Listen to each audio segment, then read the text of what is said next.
Good evening, everybody, and welcome back to the Flatout Racing Network's coverage of the 56th season of the Rolling Thunder Gaming Talladega Challenge. Race number 6 here tonight as we are halfway through the regular season. Seth Cole being joined up here in the broadcast booth by Michael Norman. And Michael, obviously, we weren't able to cover last week's race, but with Donnie Garrett picking up the victory, 5 races, 5 different drivers have gone to victory lane. Starting to get a little bit congested for those playoff spots here down the home stretch of the regular season. Oh yeah, absolutely. And we could see the trend continue. That's just how Talladega racing is. And Seth, I don't know about you, but I get excited every time we get up in this booth every Thursday night. Oh yeah, it's Talladega. It's super speedway racing. It's so unpredictable. You just have to sit there and observe the 66 laps to find out who is going to be the one to get that elusive checkered flag at the end of the night. A lot of things ended up changing after last week as well, with Donnie Garrett picking up that victory. Obviously moved up quite high in the point standings. He comes into this one 10th in the point standings. All the drivers up to this point that have taken checkered flags, himself, McClure, Richard Martin, Rodney Summons, and Joe DeSpirito, they've already checked off one of the boxes on the season, and that's win a race. Now their goal is to stay in the top 20 in the point standings. But I mean, look at some of these other guys that we've still got up there that we know are capable of getting a checkered flag. They just haven't yet. You've got the defending champion, Josh Metallic, Bob Seminara, the former champion, Brian Schilling, a former champion in his own right, and last week taking the points lead, Tim Knopfsker. He's not in the field here tonight. So while we've got a trend right now of different drivers winning,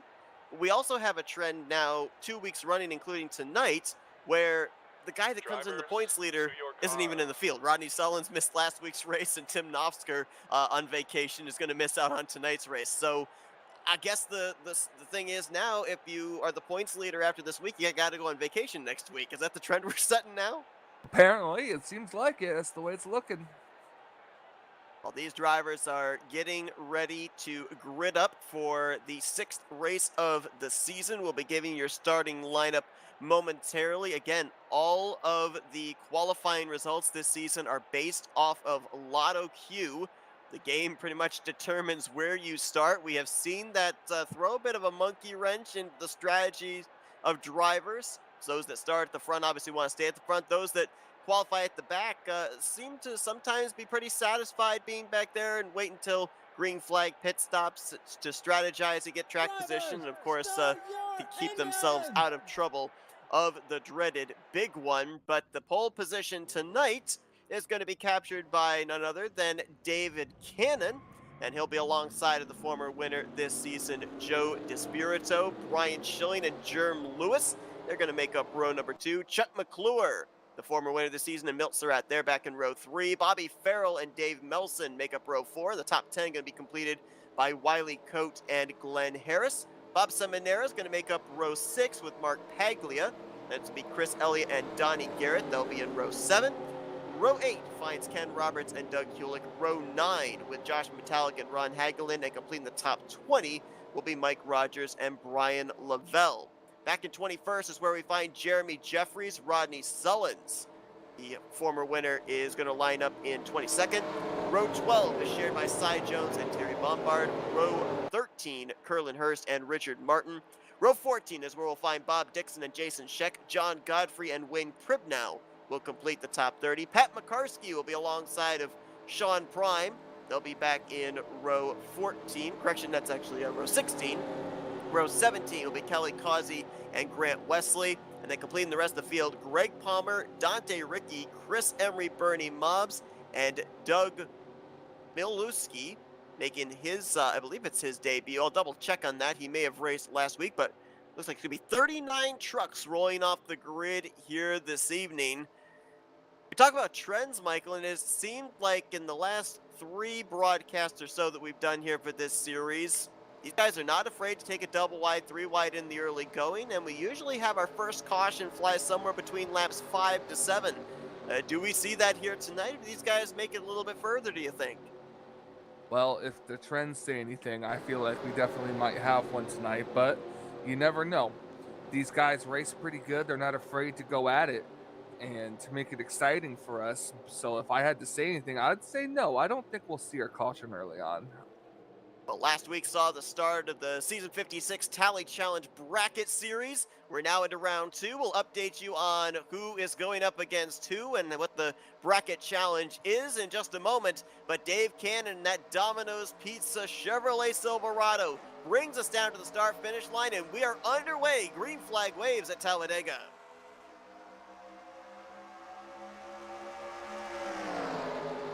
And that outside line did not form. There's 2 truck lengths already from Joe DeSpirito back to Jerem Lewis, so advantage to the inside line. Cannon, Schilling, McClure, and Farrell are all going to be lined up nose to tail. DeSpirito going to tuck in just behind McClure, so he was able to at least get himself in line and not lose more positions, but not going to be alongside of Dave Cannon going into 3. And you're going to see them migrate to that middle lane. That middle lane is the best lane to be in. It's I don't really want to say the fastest way because the bottom lane is always the fastest lane, but with more trucks to that middle lane, you're going to see it being probably a middle line fest here today. Yeah, to your point, it's maybe not necessarily the fastest lane, but it is the easiest in terms of handling for a driver, in terms of how much on the throttle time they're able to have. When you're on that inside line, truck wants to push up off the corner. You sometimes have to breathe the throttle just a little bit to get the nose pointed in the right direction down the back straightaway or front straightaway, depending on which corner you're exiting.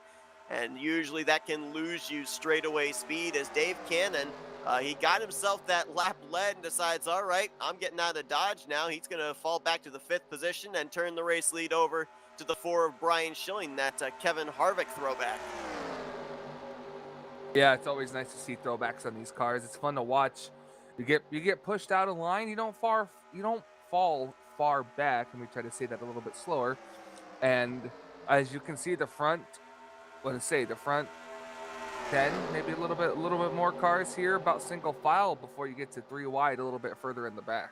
Yeah, this is the battle you're talking about. 3 wide, almost 4 wide.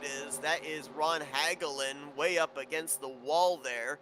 He almost got put up 3 abreast. I believe that was the 10. No, that was the 43 rather, of Brian Lavelle that almost forced the 4 wide situation. They're now back to 3 wide as Wiley Coate, Brian Lavelle, they'll clear the 111. Metallic looks to do the same up the middle. Car on the inside, or truck on the inside, I should say, is Mark Paglia. They're 3 wide, about 5 rows deep, but this is all going on from about 15th place on back.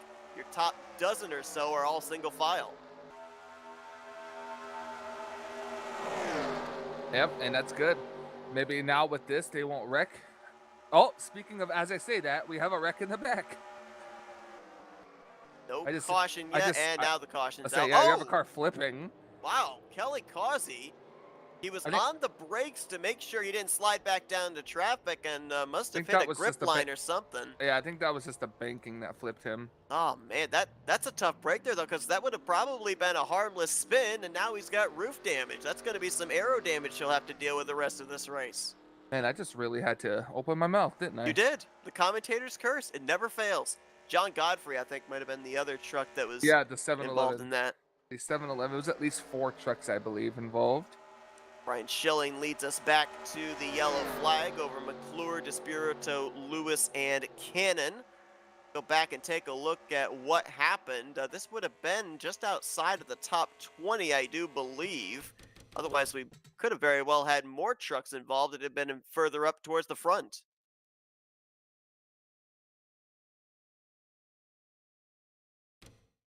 Does not start with the 00. Let's see exactly where the contact begins. Touch on the right side of your screen. I think this is where it's going to start. Oh, okay, he had a truck push up there into John Godfrey. Trying to pinpoint exactly who that was. Was that possibly the 011 of Mike Rogers, I think? Bob Dixon, nowhere to go, and the 143. That was a great miss. That Curlin Hurst, I think, that barely I see what started by. that. Yeah. I see what the truck that started it, and if you didn't say it already, it was the 011 of Mike Rogers. He just kind of got into the corner, clipped the apron, and just came up the track into Godfrey. So we ended up having, as you said, 4 trucks pretty much involved, but they were kind of in 2 separate areas. You had Bob Dixon and Kelly Causey. Mine was blanking there for a minute of the driver name. They kind of were in their own spin together, and then we'll look at the second one here, where Godfrey goes up the racetrack, and that's Jason Scheck. He gets into the wall with Greg Palmer. Might have gotten a little bit of this as he had to come to a stop using the outside wall to try and slow his truck down. That Wayne Pribnow, I think, had a nice avoidance there as well in the 14 as Scheck came down across his nose. Let's take a look at some of these onboards with these misses. Want to look at the 93 and then the 14 because both of those drivers did a good job of making sure that more trucks weren't torn up.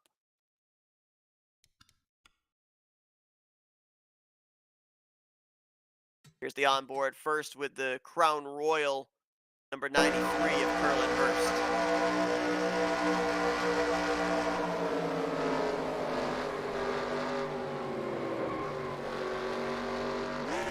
Almost got swept up there by Bob Dixon, but able to carry just enough brake, drag just enough brake, make sure he wasn't involved. And now we'll take a look at the onboard from the 14 of Wayne Pribnow as he nearly got swept up into the incident courtesy of Jason Scheck.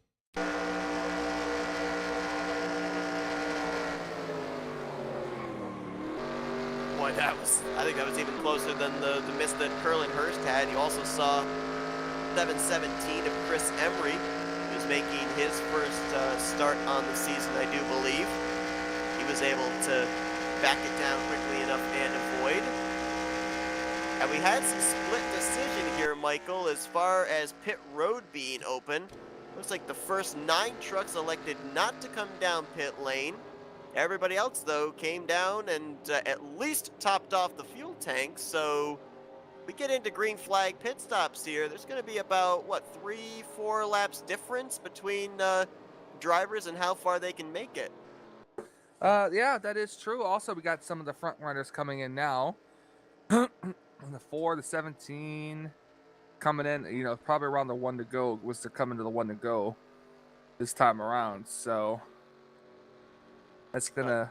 So the 14 of Wayne Pribnow was coming in as well. So Jerome Lewis is gonna take over the race lead. Like he's going to, at least at this point in time, be the one that will lead us back to green. David Cannon, Chris Elliott, Doug Hewlick, and Donnie Garrett. Right now are the 5 I've got showing in my telemetry that have not come to pit road under this pacing period. So they are more than likely going to be the top 5 when we go back green. Maybe. I mean, the lights are still on the pace truck, so there is every opportunity this next time around that they may dive onto pit lane and try and be a little bit better on fuel than the rest of the competition. Joe DeSpirito was the first off of pit road of the drivers that came down when pit road was open. Right now, he is slated to restart in 6th with Milt Surratt, Dave Melson, Bob Seminara, and Glenn Harris. And not even 10 laps into this race, and already a tough break for the one of Jason Scheck we saw involved there in that incident. He is back behind the wall. He'll finish 37th place here tonight. Wow, we got a decent top 10 up here. Got Jerome Lewis, David Cannon, Chris Elliott, Doug Hewlick, Donnie Garrett, Joe DeSpirito, Milt Surratt, Dave Melson, Bob Seminara, and Glenn Harris. A couple of drivers, granted, some pit strategy here in the early going has come into play, but a couple of drivers that started pretty deep in the field are already up towards the front. Grant Wesley rolled off the grid from the 34th position and looks like he will be restarting in 12th.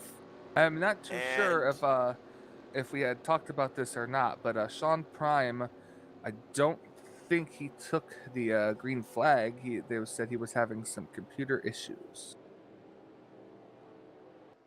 I believe 2 drivers that did not take green. I believe the other one might have been Doug Maluski. He was slated to roll off from 39th. Sean Prime was going to roll off from 32nd. So to your point, yeah, we were going to have 39 drivers that started this race, and right now you're only showing 37 37. that had Yep. taken the green flag. So that's a tough break there for Sean Prime for a couple of reasons. Number one, trying to get himself into victory lane, clinch a playoff spot. He came into this race 17th in the point standings. But the other reason, as they double up, is as I mentioned when they came to the initial green to start this race, this is the second round, round 2 of the season 56 RTG Tally Challenge bracket series. Now, what that is, for those that don't know, when we end up getting into the season, there is a point in time, I believe it's race 4, where the top 24 in the point standings end up getting put into a bracket type tournament. And you don't know who exactly you're going to go up against. I believe that it is done by random. And then you each week are trying to finish higher than the driver that you are battling in your respective bracket. Well, last week we had a number of drivers move on from round 1 to round 2, and if you're keeping score at home, here's the battles to keep an eye on here today. The highest of these bracketeers will end up moving on to round 3. It's Terry Bombard versus Cy Jones. Brian Schilling is taking on Chuck McClure. Joe DeSpirito against Donnie Garrett, so a couple former winners from this season going up against each other. If Sean Prime is unable to get his computer problems sorted, it looks like Richard Martin will be advancing. Those two are going up against each other this week. Bob Seminara taking on Milt Surratt. Prib now, who had that good miss, he's taking on Greg Palmer. Tim Knofsker is not in the field here tonight. We documented he's on vacation, the points leader, so Jeremy Jeffries will advance by default. And the final bracket tonight, Grant Wesley versus John Godfrey. I'll tell you what, there's some really good ones right there. It's kind of hard to even find an upset in a lot of these lineups here, these verses. Oh yeah, and I like the way the bracket system is. Gives you a little more competition inside what's already a competitive series. A little more competition, a little bit more incentive. And as if there isn't enough things to worry about in super speedway racing, just one more thing for you to have to put in the back of your mind. Green flag back in the air here on the completion of lap 8 onto lap 9. Jerm Lewis gonna dive from the bottom to the top in front of Dave Cannon, leaves the door open for the 9 of Chris Elliott to try and go for the lead.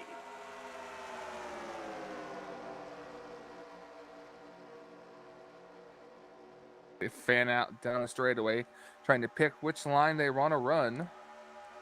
Dead even down the backstretch, at least for the moment. Now a little bit of advantage to the unsponsored 616. Elliott going to draw alongside again here through 3 and 4. Chris Elliott's got Joe DeSpirito as a drafting partner. Jerm Lewis has Dave Cannon, the pole sitter, up top with him. Pretty even lined up there from top to bottom. 5 trucks and 5 trucks of double wide for the first 5 rows, then 3 wide from the top 10 all the way back to outside of the top 20. And now how about 3 wide for the lead? DeSpirito says, I want that clean air. I want nobody outside the windshield. And he is going to clear all 3 lanes here down the back straightaway. Well, maybe not. He did off of turn 2. But a big push from Dave Cannon to Jerm Lewis is going to put Lewis back out in front here, at least for the time being. Here comes DeSpirito back on the inside. Already going 3 wide close to the front here, too. Got to keep an eye on that. One wrong move can take out everybody up in the front here and so on. But I love just how, these guys love to push. These guys know how to push, when to push. Always keep it side by side. So you never know who's going to be leading. 4 drivers did not come down pit road under that caution period. Elliott, Lewis, Dave Cannon, and Doug Hewlick. All of them right now running up inside of the top 7. I don't know, we would have done, 4 cycles of green flag laps on those tires. Would that make any type of a difference for them in terms of the grip and stability they have underneath them as opposed to those that came down and maybe put on fresh Goodyear rubber? Well, having not raced on this type of I've raced on different versions of Talladega, and honestly, to me, super speedways tires don't really mean a lot. But I guess it really depends on how your truck's set up and the handling of it. Because fresh tires sometimes will make your truck handle a lot better. Top 3 now for single file, and we are 3 wide, almost looked 4 wide. We are 4 wide back here around the 8th position. Bernie Mobbs, Chris Elliott, Dave Cannon, and Doug Hewlick Can they settle this out by the time they get to turn 2? They do. Oh, and they're getting really high up there too, almost scraping the wall. Lewis going up there trying to pick up that outside line with Doug Hewlick, Milt Surratt, and others. Bernie Mobbs in that 31. Give a shout out to him. He started really deep in the field. If I'm not mistaken, he rolled off from the 39th position. And So did now, Grant Wesley. He so did started Grant back in the back Wesley. 30s. A lot of drivers started towards the back, and now 12 laps in, they're up and inside of the top 10, top 5, the case for Grant Wesley. Now it looks like, I was kind of wondering about that little flip we saw Kelly Causey have over in turn 2, and I wondered if he was going to have roof damage, which would subsequently more than likely give him aero damage. It looks like, at least for the time being, the 00 is still within the draft. So right now, I think everybody that got bits and pieces of that wreck, Mike Rogers and Brian, Mike Rogers was one of them, trying to remember who the other was, Bob Dixon. Looks like those guys are good to go. Looks like they're still in the draft, still up to speed. And that's always a good sign. You love to how when you get into a wreck and your car's still able to go, because lots of times, and Seth, you and I could both agree to this, you get into a wreck and even the smallest amount of contact with a wall or another car and you're just thinking, oh gosh, I'm not going to be up to speed anymore. It's one of those gray areas of 2003 super speedway racing, because what can seem like a harmless spin, all of a sudden you find yourself several miles per hour off the pace, and then you can go into a barrel roll, and as long as you're in the draft, that thing's still up to speed. It sometimes doesn't make any sense. It's just a matter of the luck of the draw, I guess. Yep, pretty much. Ooh, let me see. Well, Joe DeSpirito out in front has a rear deck lid full of the 38 of Dave Melson. Grant Wesley right behind him there. Seminara, Josh Metallic. Now, DeSpirito already has a victory this year. You can bet that those other drivers behind him, those 4 or 5 drivers who are still searching for their first checkered flag of the season, they're content to ride behind the 24 right now, but that's going to obviously change as we get closer to the end of this race. And as mentioned, we've had 5 races so far this season where a different driver has gone to victory lane. I'm trying to remember back, the last season that we broadcasted was season 50, and I'm trying to remember, I think that at least the last 2 or 3 seasons we broadcasted, at this point of the season, we at least at that time already had a repeat winner. So this is an interesting scenario for drivers that are trying to make their way into the playoffs, trying to keep their spots in the playoffs. It's going to make things, I think, really, really interesting when we eventually get down to the end of this regular season. Drivers, more than likely, are going to have to win their way into the playoffs. They may not be able to point their way in. That's probably going to be, well, even then, if you get more winners than there are spots in the playoffs, then points are still going to come into play. You know, it's going to be the highest person in points with the win. You know, it's going to go down the list. So consistency is going to be key if we get more winners than playoff spots. And you talk about consistency, you know, obviously as mentioned, for the 5 drivers that have already won, they've got one of their goals completed here for the season, but where you finish in the overall point standings also determines how many bonus points you get with your points standing in the regular season towards the reformatted playoff points. So yeah, winning is important, but consistency is key as well, and that's easier said than done when you're at a track as unpredictable as Talladega every week. Oh yeah, I completely agree. Josh Metallic, he wants to get something going on that inside line. He's got some people down there willing to help him. That's the 6 of Wiley Coates, the 55 of Ken Roberts, the 38 of Rodney Sullins, but they just don't seem to be able to make up any ground. They've lost a spot or 2, actually, that inside line has. If they can gain some more numbers down there, maybe an inside line can happen. And there's actually a 3rd lane starting to form up there as well. That's being led by the 28 of Mark Paglia. Question is if they can get that line moving. The only way they're going to be able to start making forward progress is if anybody ahead of them there, like Hewlick or Jerm Lewis or Bernie Mobbs, drops down and helps them to be able to gain numbers, give them a little bit of a tow down these straightaways. But I think for the time being, your top 6, 7, 8, they're more than satisfied to just ride where they are. Now Chris Elliott gonna step out of line and try and lead that inside line charge. Got a nice run there into turn 3, got by Hewlett, gonna get by Germ Lewis by a nose, and now pick up the 39 of Metallic and Company. So we'll see if that might have been the little extra boost that inside line needed to make their way up to the front of the field. Middle lane's not as organized. Just you got about, I want to say, 6 cars or so, and the inside lane's got just about as much. So Middle we line's should falling see it. apart, it looks like, actually, at the tail end of it. Yeah, my question is, when are the guys going to come down pit road that didn't pit under the caution? Well, right now, we are on lap 19. We know that the furthest these guys can go under green flag conditions is roughly 20 to 21 laps. So to answer your question, if I'm doing a little bit of speculation here, the number of caution laps we had with our first and only yellow of the day, I'd say you've got about maybe 3 laps max before you're going to see those drivers diving onto pit road. Wonder if they're just kind of hoping for a caution at this point. But I guess we'll see. Grant Wesley stays to the outside here. Highest running of those drivers that stayed out, to your point, would be Chris Elliott now as he makes his way around Germ Lewis unofficially that last time by in the Oh, a wreck. 7th I hear position. something happening. Wreck happening in the back. Big wreck, and it's Dave Cannon, the pole sitter, collected up in this one. Wayne Pribb now involved. Bob Pat Dixon might have had a McCarskey. piece of it. Yep. That DMAR? It is Richard Martin, former winner this season. He was collected up in at the STP Richard Petty colors. Well, Might just be a trick of the eyes, but it looks like the 00 might have a right front down. I guess this erases the strategy for the cars that stayed out. Now it kind of helps them not have to Yeah, go. But now the absolutely. question is, are they going to run Mike out under caution? Rogers.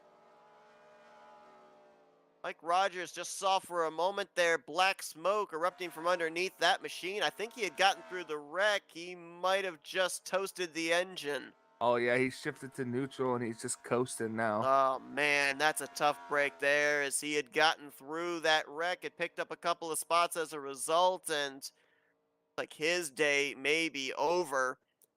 Go back and see what happened to bring out this yellow flag. And yeah, to your point, a couple of guys there, Germ Lewis and Chris Elliott. The timing of this yellow just before they were going to have to come to pit lane, really helping them to gain track position.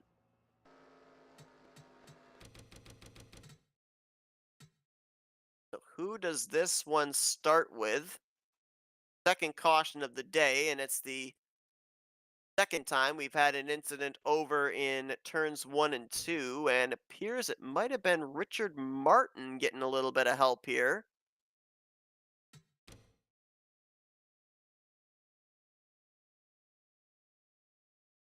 Oh, he got some help from behind. 92 of Bobby Farrell. And then Dave Cannon tries to get on the brakes to avoid. He gets hit from behind by Bob Dixon. There's Pat McCarskey, nowhere to go in the 0 truck. I think that might have been your classic case of checkup on entry. 7 might have lifted, 43 lifted, and unfortunately for him, Bobby Farrell got that message a little bit too late. And that happens. Just a chain reaction sometimes. Take another look at it here. Pretty certain that I saw it looked like the 00 of Kelly Causey had a tire down right front, but maybe that wasn't the case. Didn't see him get involved in this incident. We'll look here at Dave Cannon. Gets on the brakes, sees the 43 was probably going to come back up the racetrack. He gets tagged from behind. There's McCarskey, nowhere to go. Oh, yeah, there's Causey involved. He got into the back of Wayne Pribb now, shoots him straight up to the outside wall. And I think that probably that 00 was so hard on the brakes, it probably exploded the right front tire, and he was dragging the splitter all the way down the back straightaway. Mike Rogers, indeed, mechanical failure, just brought his truck back behind the wall, so he will join Jason Scheck in the infield. Going to finish out this evening in the 36th position. Tough break for those, and yeah, it was indeed an engine problem, and it sucks to avoid a wreck and then suddenly have your engine explode like that. It's never a good feeling. When they come around this time to the start-finish line, we'll be a third of the way through this race. Jeremy Jeffries is the current race leader. Might be coming down pit road this next time by. We'll see if that is the case. I think Bobby Farrell will be coming down this time, more than likely claiming the caution. Rib now appears to be coming in, Kelly Causey, so Joe DeSpirito and Grant Wesley will be your top two when we end up going back green flag racing. Like Bob Seminara would be third, Chuck McClure fourth, Bernie Mobbs would be fifth, and then depending on the fact that these drivers I list off in the latter half of the top 10 have not come to pit road here, potentially to the one to green. Some come down to top off now. Yeah, so if they do not pit, then our top 10 would be Donnie Garrett, Dante Ricky, Dave Melson, Mark Paglia, and Ken Roberts. So Dante Ricky with the 8 of these 2 yellow flags. Another guy, much like we saw with Grant Wesley and Bernie Mobbs, who started deep in the field. He started from 36th, I believe, and he's now up inside of the top 10 for the first time tonight.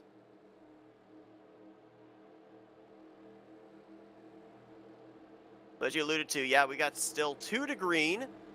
Light should go out atop the pace car next time by. So is Joe DeSpirito in search of his second win of the season, looking to be the first multi-time winner here in the 56th season of the RTG Talladega Challenge. As he leads us under pacing, we're going to step aside for a quick commercial break and be back for the green flag. You're not going to miss a thing, though, because we're going FRN side by side. Welcome, race fans. This is Paul Page, the voice of IndyCars. And today we're excited to present another IndyCar event brought to you by the Dark Horse IndyCar Series. From the Unzers to Mears, Foyt, and Andretti, now it's Corley, Peterson, Davies, Gardner, and Teague. You can expect high speeds, incredible wheel-to-wheel action, and intense drama that you could only get in an IndyCar. So sit back and enjoy your favorite drivers from all over the world take the track. Dark Horse IndyCar drivers, start your engine.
Welcome, race fans. This is Paul Page, the voice of IndyCars.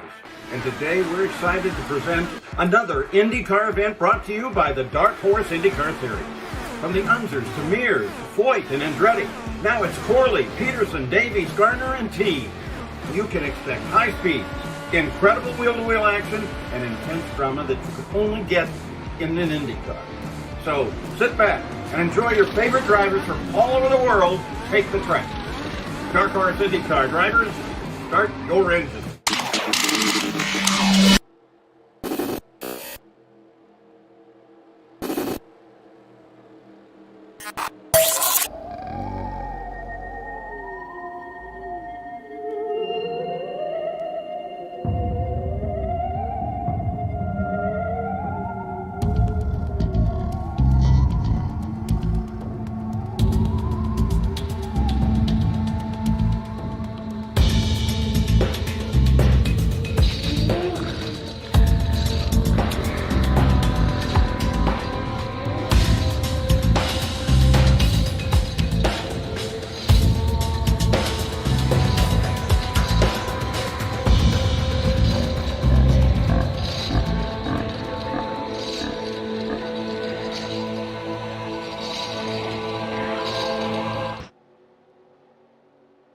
flag about to be back in the air here at Talladega. Lap 24 going to be completed by car number 24. Seems appropriate. Joe DeSpirito, Grant Wesley, that's the front row to lead us back to green. Hey, don't And talk Bob about him. You'll jinx him. I will. The commentator's curse. I'm so sorry, Joe, if you end up getting involved in the next wreck. Only when Seth does it. It's not when I do it. Only when Seth does it. I was noticing this as well during that commercial break. The Florida gang got themselves lined up 1, 2, 3 on that inside line with DeSpirito, Seminara, and Bernie Mobbs. Donnie Garrett was kitty cornered to them, third on that outside line. Obviously, they would like to probably get him in line with them as well, but that outside line gets that advantage down the back straightaway. Grant Wesley is going to edge out ahead into turn 3.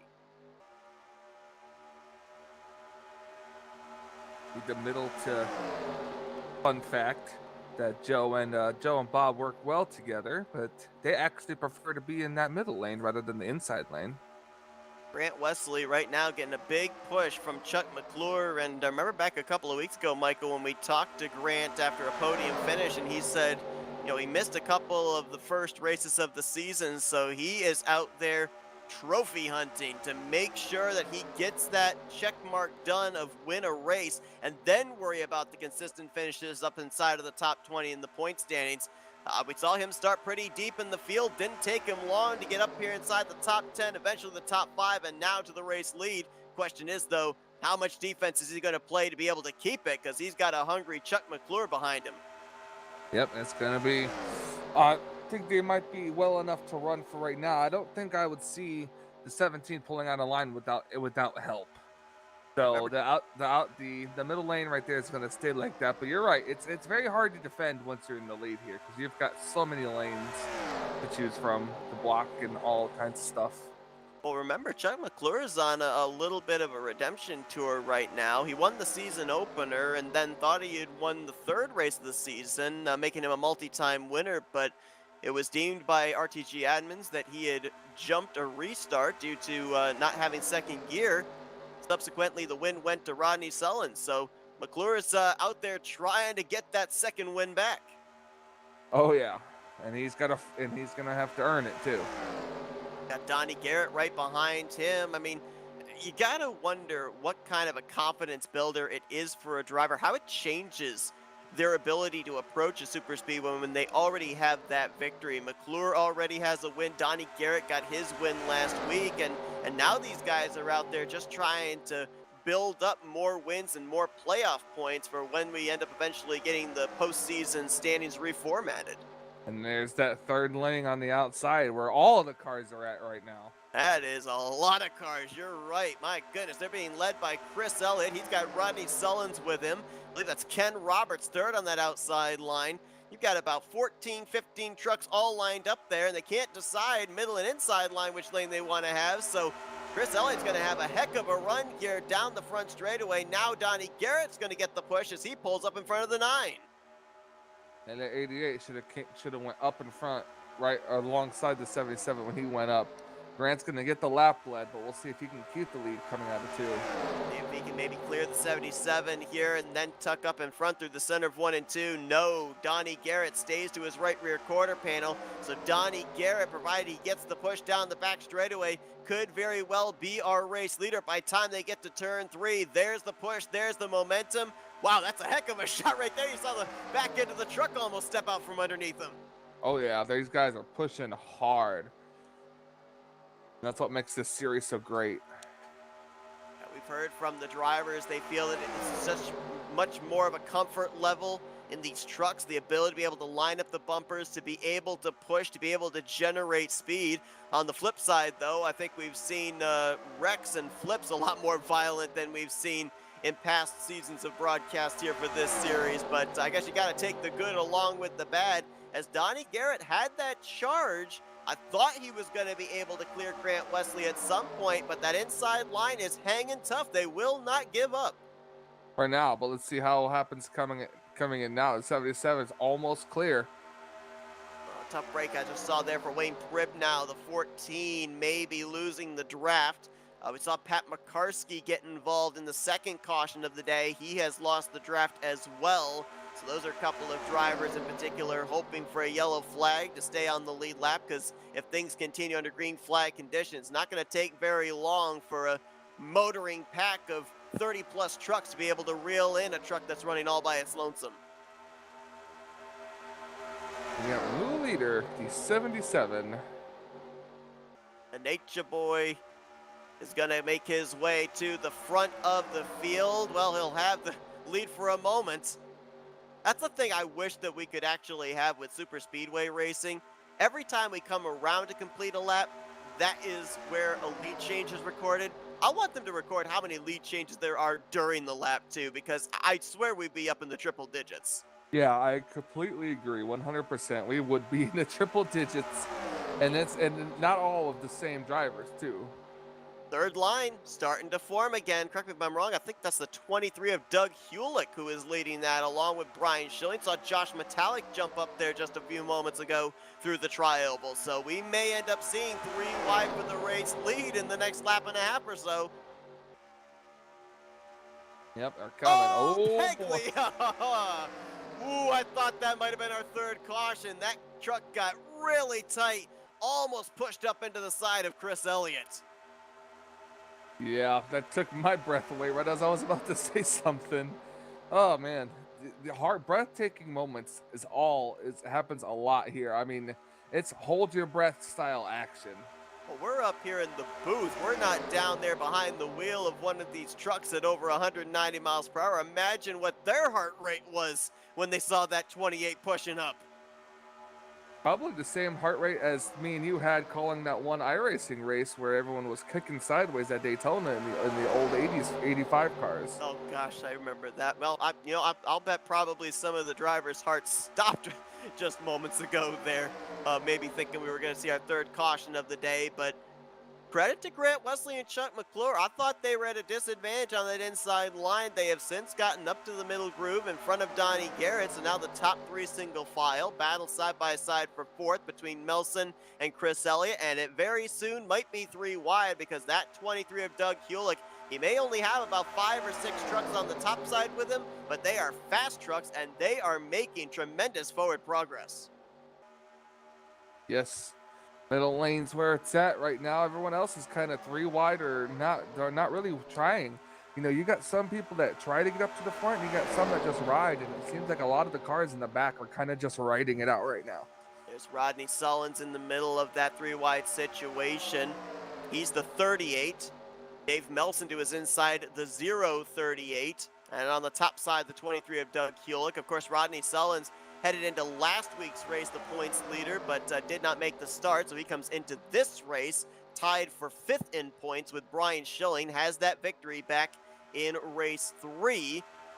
And a couple of guys I'm noticing as well that are now starting to make their way up into the top 10 for the first time here tonight. That 043 of Brian Lavelle. He's up on that outside line, getting closer and closer, and also been keeping my eye on that 8 of Jeremy Jeffries. I'd love to be a fly on the wall of his pit box, because we have seen in the first 3-4 races of the season, Jeremy Jeffries has put a lot of emphasis in being up at the front of the field, but he has taken a very different approach to this race. We saw him come down not once, but twice under pacing under the first yellow, and then he elected to stay out an extra lap under pacing and pit a lap later than all the rest of the leaders under the second caution. So it almost seems like he is playing a very different fuel strategy game to the rest of everybody else.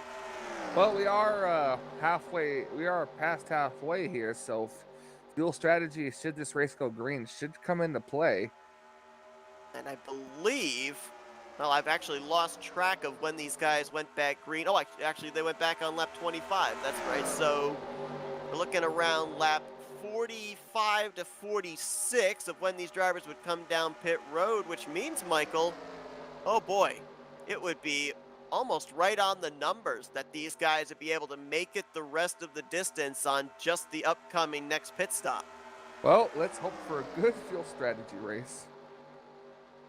Donnie Garrett drives it deep on the inside. Ooh, maybe a little too low. Got his left front on the yellow line. Ooh, no loose. help. There he did it again, and loose he got. No help for Grant Wesley or Chuck McClure in that middle lane. Uh-oh. Oh, Uh-oh. Dave Melson, and everyone fans out behind him. Dante Ricky's on the apron. Wow, nice job by everybody to allow Melson to gather that back up, and good job by everybody not to run each other over, because we went 3 and 4 wide there through the trioval, one of the sketchiest places of this racetrack. I don't know how much more of that I could take. Forget a heart monitor for the drivers. We need to have side-by-side heart monitors with the commentators up here. I completely agree. Oh, man. Well, All we right, saw Doug Kulik leading that third outside line a little while ago.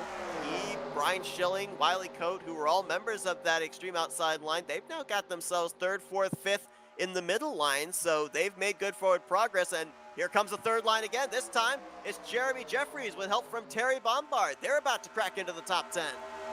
We'll see how many cars take the outside lane up when they get close to them. You know how they like to switch up last minute. So see as they're catching a lap car too. Yeah, that makes me a little bit worried if they're going to be 3 abreast, because especially if they get over towards turn 4, we've seen a lot of times here in the past few weeks where they will go 3 wide and they catch up to a lap machine in 3 and 4. And next thing you know, we see a bunch of littered trucks all over the front straightaway. Well, he's keeping it up against the wall. He's keeping it up against the wall. Oh, he hit the wall. He's in the wall. Oh, he hit the wall. Yikes, everybody trying to duck low on Pat McCarskey. They will successfully do so, but that could have been a lot worse. He did all he could do.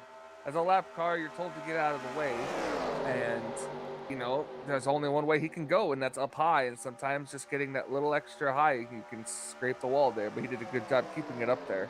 He did indeed, kept it straight, didn't bounce off the wall back into traffic, so Pat McCarskey is going to fall a lap down. Remember, we end up having not 1 but 2 lucky dogs under caution here in the Tally Challenge, so should the yellow flag come out, he would be in line for the free pass.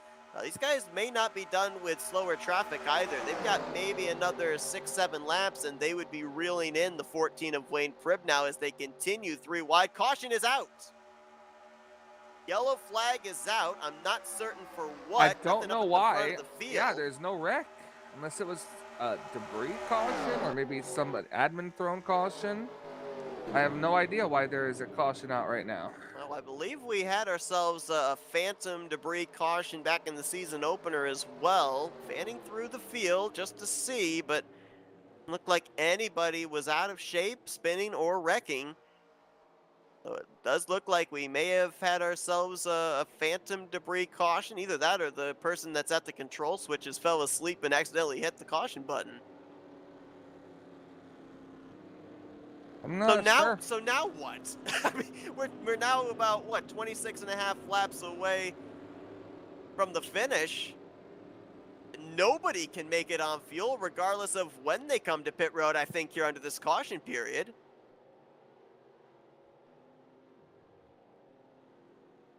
Well, we'll go back. We'll see if there was a potential reason for the caution.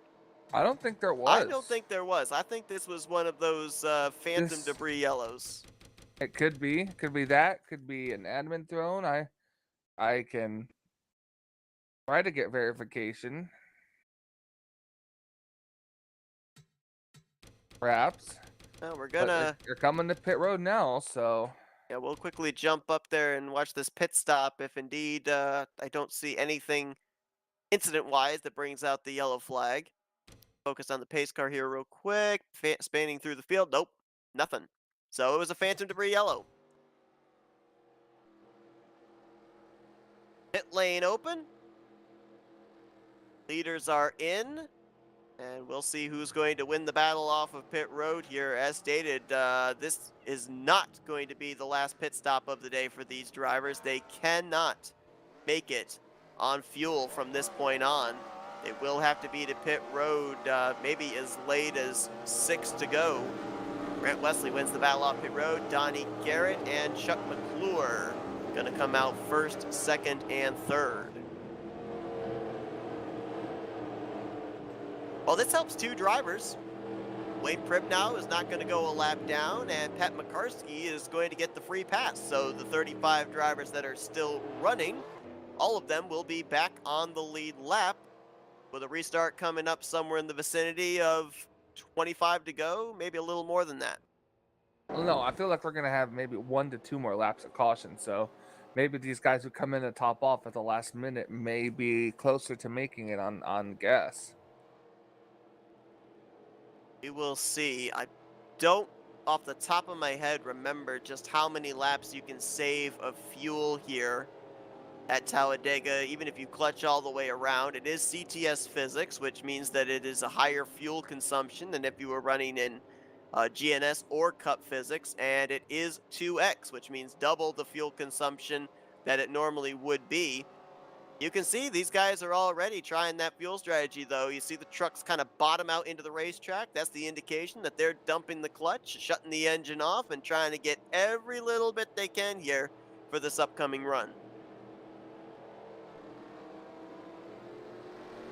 But will it be enough? That's going to be the big question. I don't think it will.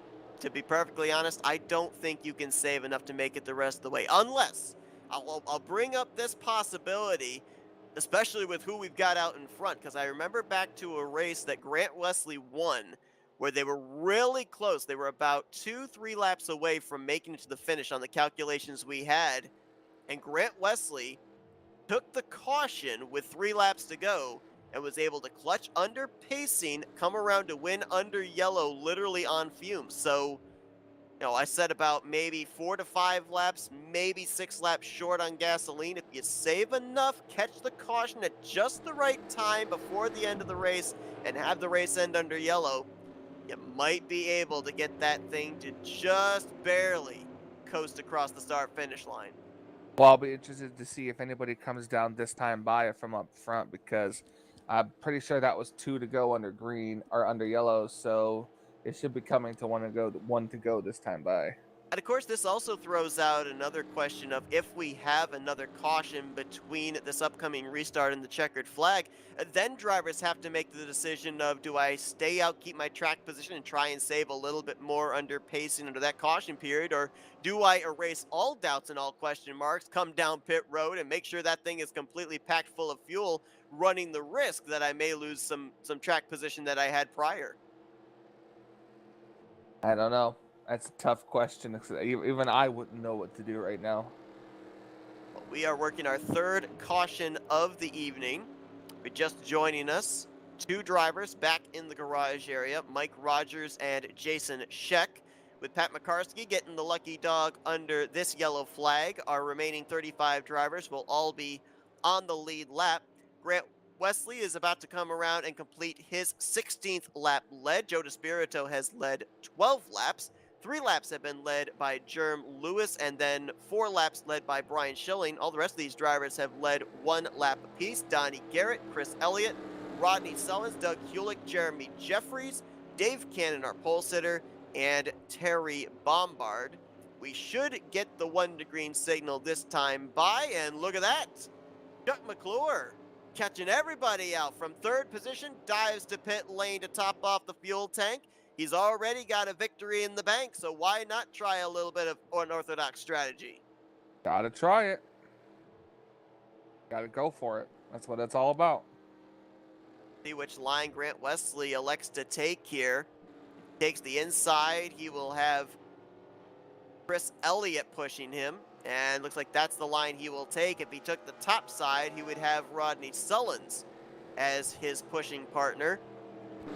Wesley and Garrett make up the front row. Elliott and Sullins in row 2. Dave Melson will complete the top 5. He'll be alongside of Brian Schilling. Doug Hewlick and Jeremy Jeffries, they're back in row 4. And then Joe DeSpirito and Wiley Coate. That's going to complete the top 10. We'll take you further on down your running order with Bob Seminara restarting 11th, Josh Metallic in 12th, Brian Lavelle in 13th, Milt Surratt 14th, and Dave Cannon is 15th. 16th, Mark Paglia, Bernie Mobb 17th. Bobby Farrell will be 18th, 19th. Chris Emery, Greg Palmer will complete the top 20. Glenn Harris 21st, Bob Dixon in 22nd, 23rd, Terry Bombard. 24th place is where we find John Godfrey. Chuck McClure will restart back in 25th. From him on down, these drivers came down there at the 1 degree to top off the fuel tank. Dante Ricky in 22nd, Curlin Hurst 27th. Actually, correction, Dante Ricky 26th. I don't know why I said 22nd. 27th is Curlin Hurst. 28th, Richard Martin. 29th, Ken Roberts. Kelly Causey in 30th. Ron Hagel in 31st. Wayne Pribnow in 32nd. Jerm Lewis 33rd. Cy Jones 34th. And you just saw there moments ago, Pat McCarskey going around getting his lap back. He will be 35th, last truck on the lead lap. 23 laps to go on the restart when they take the green. Indeed. That is, by bold calculations, that is 2 laps short of the max these drivers can possibly go. So even guys like McClure and Dante Ricky that are back there, I think they're hoping for at least one more caution to be absolutely certain they can make it to the conclusion of this race. But who knows? It's Talladega, it's unpredictable, and no finish is alike during the course of a season. Grant Wesley through the tri-oval, going to bring us down to the restart zone. Flagman has the green flag in hand. He's ready to wave it for our 3rd restart of the evening here at Talladega.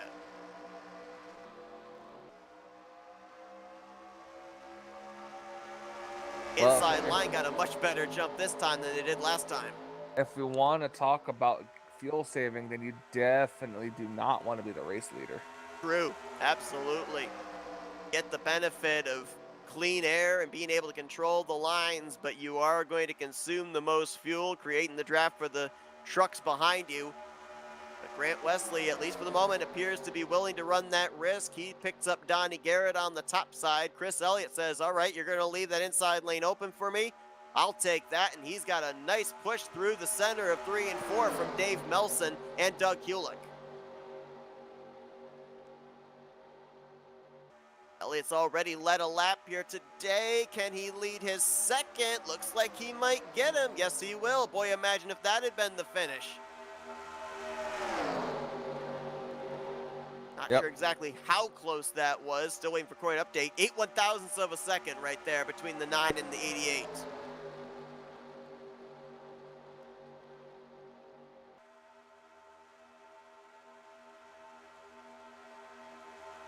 See some movement there in the middle of the pack. Ooh, a lot of movement there. Hulick! There, can he save it? Can he save it? Oh, nope, there they go.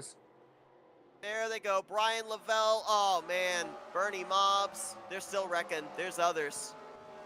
Well, this was the caution they were hoping for. Yep. Curlin Hurst in the 93. Looping it around there on the exit of turn 4. Oh, that was almost the caution that wasn't. Oh, there's some trucks smoking back here. Ron Hagelin had a Hagelin. follow-up wreck. Yeah, that's Ken Roberts and Ron Hagelin. What the heck happened to them? I think they were part of the accident. I did not see them involved. And that is more than likely day done for the 55 and the 111. Fields waiting for the pace car to pick them up on the back straightaway. Let's go back and see what happened here. We have to worry about fuel now because they took the caution with 21 to go, and they should be coming around 220 to go. So this should put them literally right at an empty tank at the checkered flag. Yeah, the question is, though, if you're not running up inside of the top 10 and you pulled the same strategy the leaders, do you maybe decide to come down pit road and make absolutely certain you can make it to the conclusion? I think your top 5 at least, maybe your top 7 or 8, I don't think they're going to come down pit road, but if you got nothing to lose in the back half, maybe come down and make absolutely certain that all of your doubts are dissipated.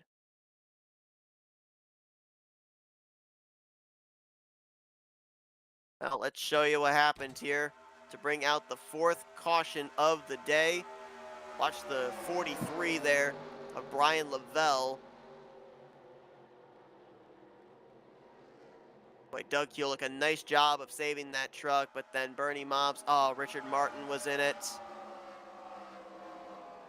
And yeah, up on the top right is where I guess Hagelin and Ken Roberts were involved. We didn't see that live, and you can't really see it there on the replay, so we will go back and focus on those trucks, see just exactly how they got involved.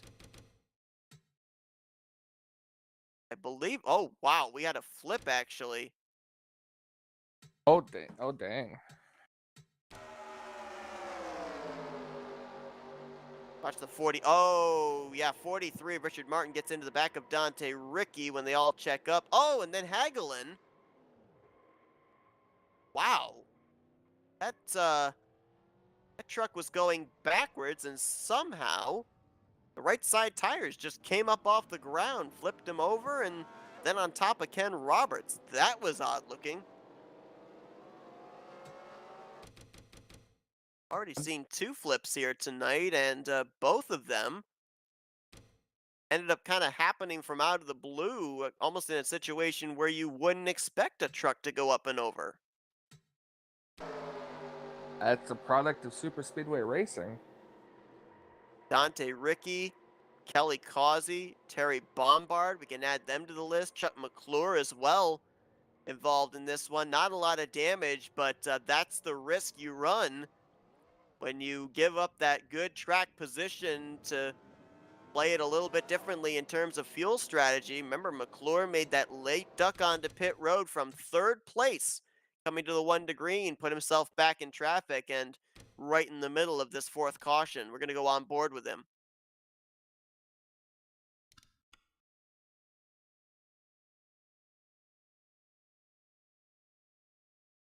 Not certain just how much damage he sustained, how much damage Dante Ricky got. Here you see the shot from Richard Martin to Dante Ricky. Oh, wow, there was the hit from behind. I think that might have been Ken Roberts. He got into the back of McClure, and then right there you just see 111 and the 55. They kind of latched together, flip each other up into the air, and you saw the end result of both of them trailing black smoke through the tri-oval. Yeah, it's a very tough night for them, especially when it gets close to the end like this. And it's looking like, at least on my telemetry, neither one have called it an evening. I think the 55, yeah, the 55 back out there. Oh, that's They good. were able Able to to repair it. at least get that thing repaired where it wasn't trailing fluid anymore. No doubt that thing's going to be off the pace. And I'm not certain about the 111. Let's see if we can find him. Here he is. Yeah, he's back out there too. So they didn't shut the engine off completely. So why not? If that thing still is running, go out there, log some laps. You may get lucky and have a race of attrition at the end, pick up a couple more spots. I mean, why, if the thing's still running, why go to the garage area and finish outside the top 30 when you might be able to squeak out a top 20 at the end?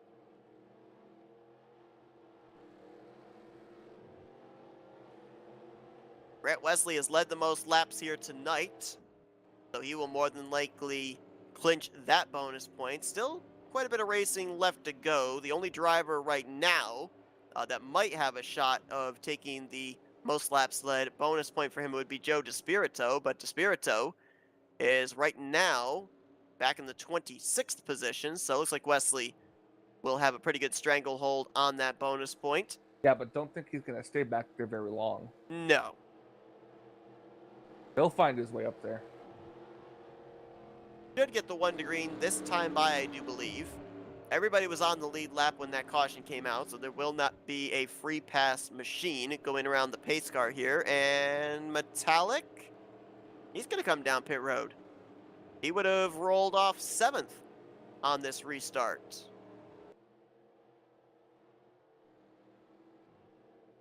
Well, I do know that Josh Metallic, he is not going to be able to make next week's race, so maybe kind of going for a Hail Mary play here to get himself a victory. Of course, the defending champ.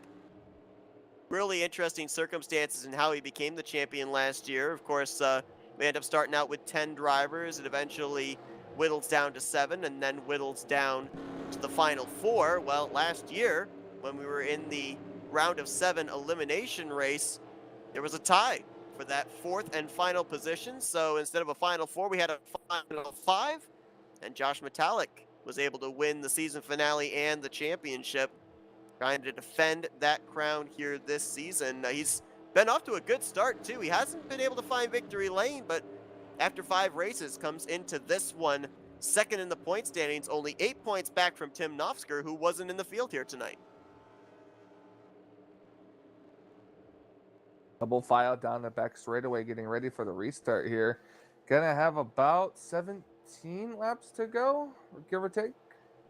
I believe you are correct. It's going to be interesting to see here as well, because I was going to point out before we ended up having that last yellow flag fly, nobody really, they were moving around like they wanted to go 3 wide, but nobody was really stepping out of line. They were keeping it double file, and I thought that maybe the thought process there was, let's make sure we're absolutely going to make it on fuel before we start to make some gutsy moves. Well, now we know everybody's going to be able to make it on fuel, so it'll be interesting to see this time on the restart down the back straightaway if we end up seeing a third line start to form, because it certainly looked like they wanted to form that third line on the last restart. They just didn't know if they had enough fuel in the tank to be able to make a move like that just yet. Gonna wait and see. Another question boils down to this. If it does go green to the end, when do you make the move? Yeah, we asked drivers about this a couple of weeks ago. We know there's always the possibility this race could end under caution. Race could end as soon as the completion of lap 62, lap 63, depending on if we have lap machines. So obviously drivers have to be looking back at the tape, looking back at past races, and realizing that maybe it's not wise to plan on waiting till the last lap to make your move for the race win. Green flag back in the air with 17 to go. Grant Wesley got a nice shot there from Dave Melson. Will he stay with the Wonder Bread Chevrolet, or will he move up top and pick up Donnie Garrett again? Looks like he might be trying to get Dave Melson clear of the 77. They may jump up together, but nope, nothing doing. 77 with a big push from Brian Schilling, and he'll pull even with Grant Wesley into turn 3. 2 by 2 coming out of 4. Outside lane, I say gets the advantage. We'll see. They're not quite right on top of each other like they usually are. Only 2 of your top 10 are former winners this season. You've got 8, 9, 10 drivers inside of your top 12 that are trying to get their first win on the season, but one of the 2 former winners is now leading this race. Donnie Garrett trying to go 2 in a row.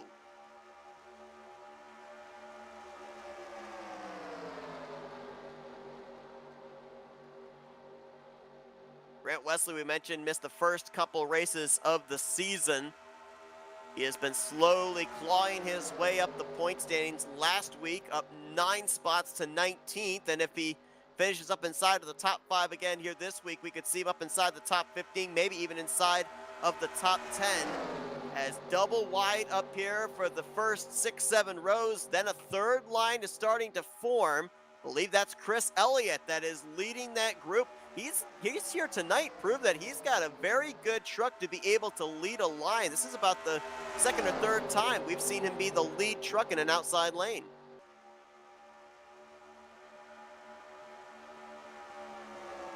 Bernie Mobb's now going to jump up there with him. So a couple of Dodges. They've got Joe DeSpirito with him. They've got Josh Metallic up there with him. Terry Bombard. We've seen if they can just keep themselves tightly knitted, that third lane can produce just as much speed, if not more so, with less trucks than the middle line. I know, all single file at the very front here. Back to Grant Wesley, and man, the inside lane just died off. We saw the 55 of Ken Roberts was able to return back onto the racetrack, but obviously off the pace, and he has since brought it down pit road and has turned the hard left hand into the garage area. So he joins Mike Rogers and Jason Scheck. Like Ken Roberts will finish 35th place here tonight. Tough break for a guy that came into this race 11th in the point standings. Bad nights happen. It's all part of Talladega racing. Just got to shake it off, brush it up, and prepare yourself for next week. Looking here at whoa, wait a minute, we got a battle for the lead. Donnie Garrett, I don't know if he moved lower, if he got faked out by Brian Schilling, but Schilling's going to swing around the outside of him. And with help from Jeremy Jeffries, Bob Seminara, and others, he's going to go to the point. So Donnie Garrett, just like that, goes from leader to maybe even outside of the top 10 here by the time we get to the back straightaway.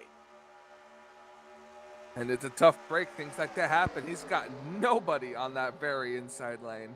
How about the comeback run for Dave Cannon? Started this race from the pole. We saw him involved in the second caution of the day. Got a little bit of damage there. He's fought his way now back up into the top 5, just behind Mark Paglia.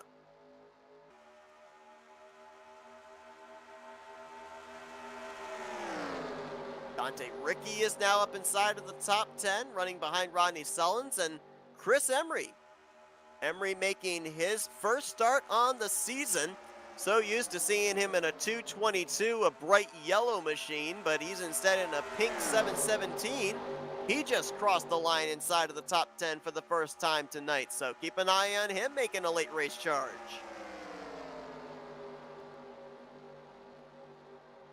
Coming close. We've got about 13 laps to go right now, 12 and a half. And I see nothing but single file. When's that move going to come? Got another driver that just went back to the garage area on the last lap, and that is Brian Lavelle. Looks like he will finish 34th place here tonight. Top 7, 8, 9 drivers all single file. That's Ron Hagelin coming down pit road there as well. He might possibly be calling it an evening. Saw him up and over in turn 4. Battle side by side right now is going on around the 10th, 11th position. That's where Wiley Coate and Greg Palmer are side by side. Keeping my eyes here on the front. A move can come out of nowhere, just as we saw the 77 get Caution! here. We've got a yellow. Oh, there's a truck in the grass. That's the 0. Was stuck in the grass, and I guess they threw the yellow flag for that as Ron Hagelin comes back on the racetrack. We're going to go back to the race leaders because remember, it is race back to the caution. Oh, this look, race and will not end coming. under Ooh, look yellow. at the block. Oh, goodness. Dave Cannon with a punt from behind there from Dante Ricky. That nearly got him out of shape. They fan out 3 wide to the line. Man, those Ryan guys are Schilling racing will like lead it him was back. the end of the race. Well, They're racing like it was the end of the race there. well, They still got 10 laps to go. I've heard drivers say that they'll race aggressively just on the eve of green flag pit stops because they are racing to the setup of positioning for that green flag pit stop. I think this was the racing to the setup of where you're going to be for potentially the final restart of the day. Very true. Go back, see what happened to Pat Makarski. Put us under the yellow for the 5th time today. See if he ended up maybe sliding up the racetrack in front of oncoming traffic, because I would have thought if he was by himself that it would not necessarily have thrown a yellow flag for his spin. Oh no, actually he got some help, but I think the motor went south on the 0. Let's watch this here going into turn 1. That's Wayne Pribnow behind him. And watch here going into the first corner. You're going to see black smoke, a trail right there. Yeah, and then he gets, with that loss of speed, he gets hooked by the 14 of Wayne Pribnow. Yep, unfortunately. Well, Pat Makarski was involved in an earlier wreck, lost a lap under green flag conditions, got the free pass to get back on the lead lap, was trying to finish this race out with as many positions gained as he could, but looks like it will come to an end very late in this one. Gonna finish, it looks like, in the 33rd position here tonight. Well, this is going to set up a shootout with the amount of caution laps that are going to be with this yellow flag. No matter what happens, the next flag after the green flag will end the race. We're gonna be more than likely, what do you think, getting a restart with 6 to go, 7 to go? We have a lap truck I think with it's gonna Ron be about Hagelin, so 6. add an extra pacing lap on there. Yeah, it should be probably about 6. So these drivers would more than likely only have, well, potentially 2 laps, 2 green flag laps to be able to make moves before we get to that potential point of no return where a caution would end up ending the race under yellow. And Brian Schilling, former champ, he's now out in front. Got another former champ behind him in Bob Seminara. Neither one of these drivers have picked up a victory yet this season. They're both running very well in points. Schilling is 5th in the standings. Seminara is 3rd. It's more than likely that if either one of these drivers find victory lane today, they would all but clinch themselves a spot in the upcoming playoffs. But, I mean, look at some of the other guys behind them, though. Paglia going to restart 3rd. Jeremy Jeffries, I mean, he's been off sequence with strategy all night long. He's in 4th. Dave Cannon's right there in 5th. Grant Wesley, who's led the most laps tonight, he's in 6th. Matter of fact, you got to go all the way back there. Dave Melson, Greg Palmer, you got to go all the way back behind them to 10th place to be able to find the first former winner on the season, and that's Rodney Sullins. Yeah. Crazy, crazy. I can't wait. I'm amping myself up for this restart. Now, just to double check here, it looks like the point of no return at this point in time with this upcoming restart would be at the completion of lap 63.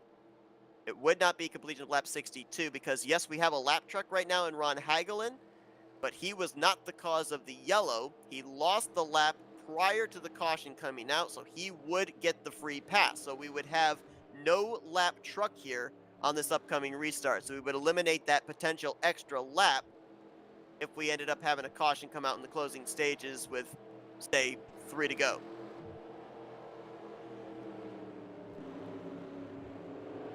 All right, Michael, who you got your money on here? I mean, we've got a lot of we got a lot of potential here for going 6 for 6 in different winners this season. Don't you start with that. I'm not trying to jinx anybody. I'll go with the pace car. Okay. The pace car, because probably under caution. Well, I mean, if the pace car completes 2 more laps, the pace car will have led the most laps here tonight. Pace car has led 20 laps up to this point, and he'll complete a 21st. Yeah, he's actually going to complete 2 laps, isn't he? So, yeah, looks like the pace car is going to lead the most laps here tonight. Can the pace car get a bonus point? Right. Well, let's give you a full field rundown here.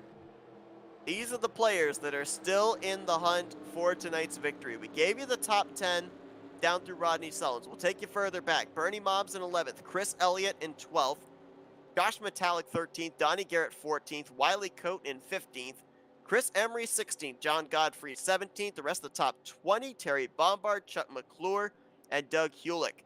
Joe DeSpirito's back in 21st, Cy Jones in 22nd, Curlin Hurst 23rd, 24th, Glenn Harris, Milt Surratt in 25th, Richard Martin will restart 26th, Bobby Farrell in 27th, Jerm Lewis in 28th, 29th, Kelly Causey, Bob Dixon will complete the top 30. Wayne Pribnow will be 31st, and Ron Hagelin, you'll see go around the pace truck here once the lights go out. He will be the last truck on the lead lap, last truck running in 32nd. 33rd place tonight, back in the garage area will be Pat McCarskey. Brian Lavelle will be 34th. 35th, Ken Roberts. 36th, Mike Rogers. And Jason Scheck will finish in the 37th position. But with the lights out, Michael, it will indeed be 6 laps to go. Drivers may only be able to utilize half of that distance to be able to make a move, because if a caution comes out more than 3 laps into this run, race will end under yellow. We're just going to let everybody know as well, if we reach that point of no return, we will go back, we will take a look at the race-ending incident after the leader has taken the checkered flag. We will stay with the leaders if a caution comes out to be able to watch the battle back to the start-finish line, because your point, Michael, whether it be the caution flag or whether it be the white flag, it's going to be a point of this race where the next flag is going to end it. Absolutely. 6 laps to go. With the hopefully now without a lapped car, if we do get a caution right away, we would have a like a lap shootout or 1 or 2 lap shootout. But let's try to hope that we can get all 6 of these laps in under green. We've seen a lot of alliances here tonight. I'm going to assume that at least maybe here for this up to speed lap, we're going to see alliances continue. But you got to wonder, as we get closer to the end of this race and closer to that potential point of no return, when do the alliances start falling apart? When does the tide turn to it being every man for himself? It'd be When does the interesting here. turn tide? When does the turntables? Yep. I don't know. I didn't pick anybody because I don't want anybody blaming me for them not winning. I can tell you, I'm not giving them this that kind of a commentator's restart, curse. this kind of a restart, when I'm a driver, I'm sweating because I know what's around the corner. We have seen the level of competition that these RTG drivers bring week after week. They race hard, but they race clean. This is going to get good. It's going to be a 6-lap shootout to decide it here tonight in race number 6 of the season for the Tally Challenge. Brian Schilling gets us back underway. Jeffries tried to anticipate the start, gave a shot to Bob Seminara. Will it be enough through 1 and 2? Inside lane's not really formed up though. We'll see if they can get back closer together, but the outside lane's going to have it coming off the turn. Mark Paglia drafting up as quickly as he can to the back bumper of Brian Schilling. A little bit of daylight there between the bumpers of Seminara and Jeremy Jeffries. Will that give the inside line the advantage they need? Now third lane forms. Up to the top side goes Rodney Sullins. He picks up Chris Elliott and Donnie Garrett. Side by side, still up at the front, but this is where it's going to get good. And Dave Cannon did not look very steady there. Third truck on that inside line. Oh, a little contact there with Ronnie Sullins and Chris Elliott. He's going to be able to maybe tuck back in line behind Donnie Garrett. Now Wesley and Melson jump up to the third lane. 3 wide for second now for the race lead going into 1. Yep, and the middle lane's going to get freight trained here as it's just 2 cars. And the very outside lane should get the good runoff. I wouldn't be surprised to see Schilling jump up to the outside lane here. Push has come to shove. Pinch may come down to door slam now. Schilling trying to figure out which lane does he block. He'll stay on the bottom. Opens the door up top for Grant Wesley. Seminara gonna shoot up the middle. Still 3 wide for the lead. Wesley with the advantage on the top side. Coming around to complete lap 62. Oh, Melson into the wall, and the big one's gonna happen in the tri-oval. And that's going to be it. Oh my Lord. That is a lot of cars. The race is going to end probably under yellow. And the 88 of Grant Wesley crossed the line first. At least 4 or 5 trucks up and into the catch fence. I saw Chris Elliott. I saw Dave Cannon. I saw Chris Emery. And these are the survivors that got through. That was a bad, I believe, bumper grab for whoever was pushing Grant Wesley, and it was a bumper grab that started the whole thing. It was, I believe, Dave Melson in the 038 was the first truck I saw get out of shape there. And Grant Wesley wins the battle back to the caution with 4 laps to go. And I think even with the fact that we had everybody on the lead lap, not adding that extra lap of pace, and I think you're right. I think this race may be over. So we do have a little bit of ample time to be able to go back and take a look at some replays of what happened. But my goodness, you just knew with it being up at the front of the field, with them 3 wide, several rows deep, and with it being in the tri-oval of all places, this was not going to be the big one. This was going to be the huge one. Oh yeah, and I mean, if you watch it from the helicopter cam, it looked like he got out of line a little bit, and then it was just a bumper grab off of Grant. Here's a look at it in real time. Pick your favorite driver and see if they make it through. My goodness, Jeffries up and over. Cannon up and over. Melson on his roof. That's where he actually ended, on his roof. Say at least 5 trucks on their roof. Rodney Sullins involved. You had a couple of drivers there. I think Dave Cannon and Rodney Sullins actually just threw their trucks in reverse to get across the start-finish line. Oh, they still were coming back to the line there with, that was Hagelin and Mark Paglia. We'll get you some more camera shots here. I don't even know which camera to look at, to be fair.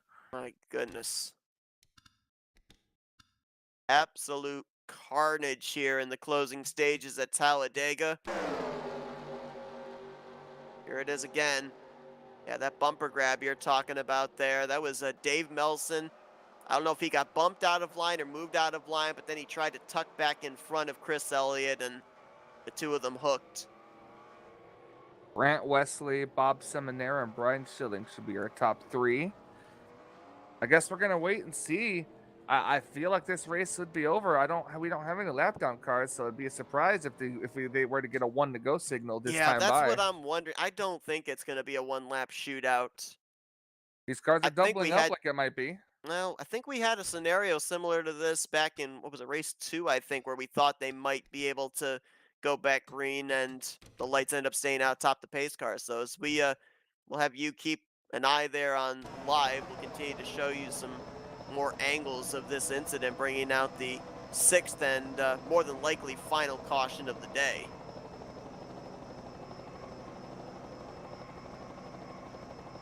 A lot of landscaping went on right there through the tri-oval. About 6-7 trucks down through the infield grass to avoid all this carnage. Our fans sure got a eyes full in the tri-oval there. That'd have been a lot of debris going into those fans. Well, I think that one driver that might give us a very good look of what it was like down there in the thick of it is the 616 of Germ Lewis. Let's see what he saw. Pretty sure he was involved.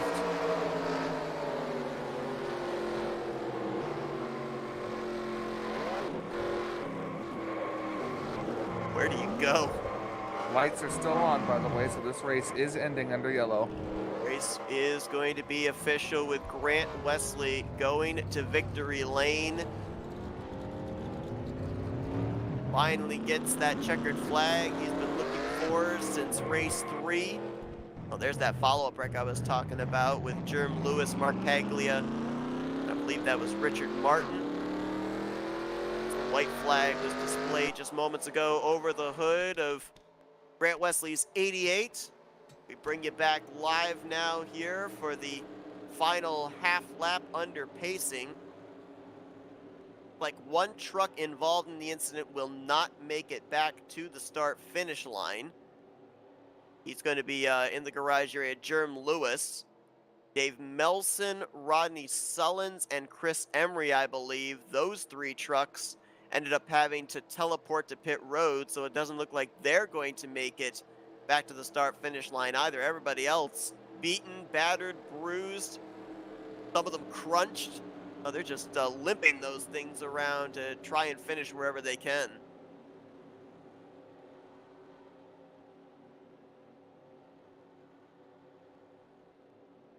Well, Grant Wesley, his best finish prior to tonight was a 2nd place finish, and that was 3 weeks ago.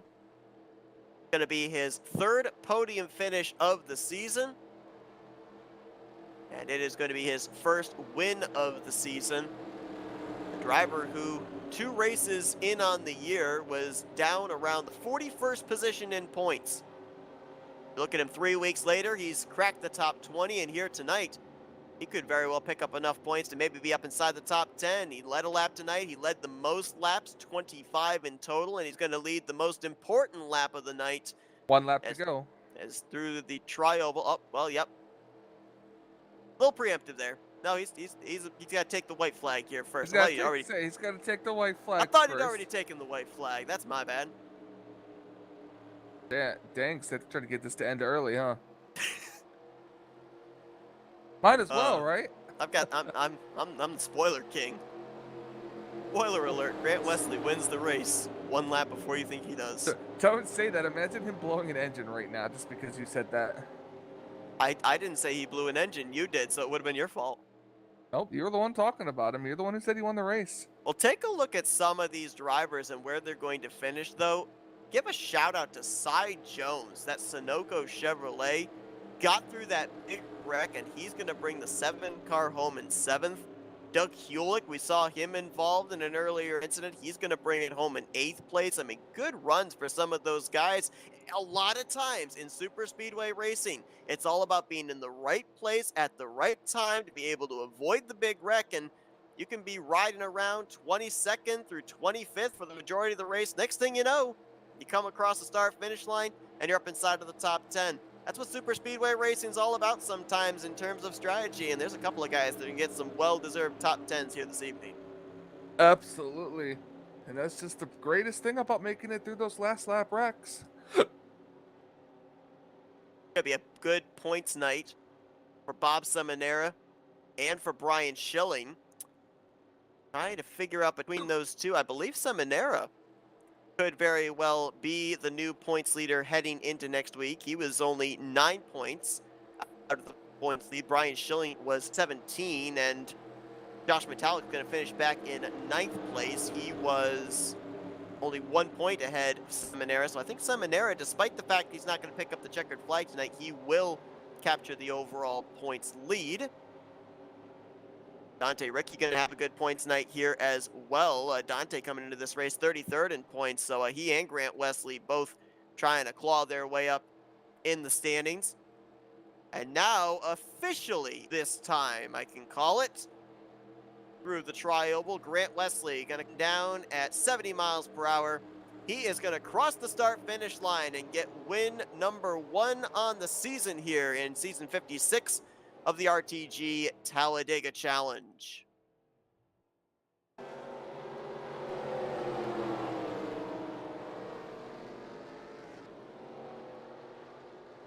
Grant Wesley was also one of the drivers to advance into the second round of the bracket challenge. And he is going to advance into round 3 with this victory. Bob Seminara, second place finisher. He will advance from his bracket with Milt Surratt. Brian Schilling will advance from his bracket with Chuck McClure. So a couple of drivers continue their quest towards winning it all in the bracket challenge as Grant Wesley going to bring that 88 Menards Toyota Tundra to the start-finish line, and for the first time this season, he'll get to burn it down at Talladega Superspeedway.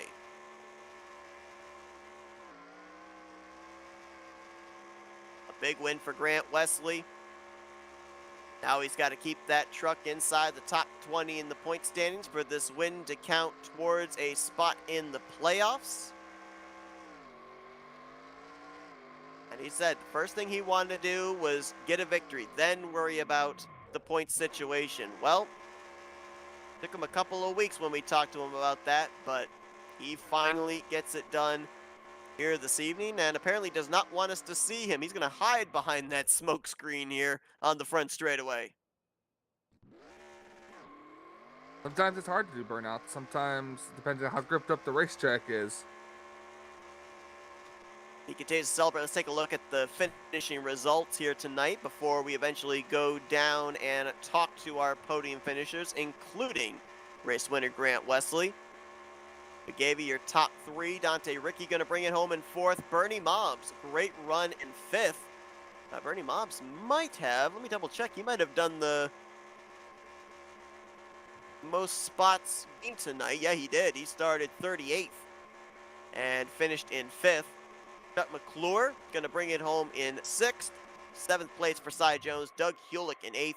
Metallic and Wiley Coate, they're going to complete the top 10. Milt Surratt's going to bring it home in 11th. 12th for Glenn Harris. Really didn't talk about Glenn much tonight. Joe DeSpirito, 13th. 14th for Donnie Garrett.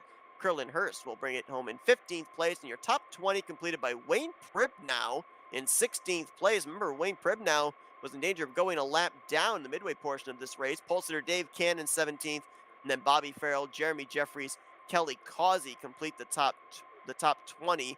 I'm pretty certain that from 14th place on down, those were drivers that were involved in that final caution of the day.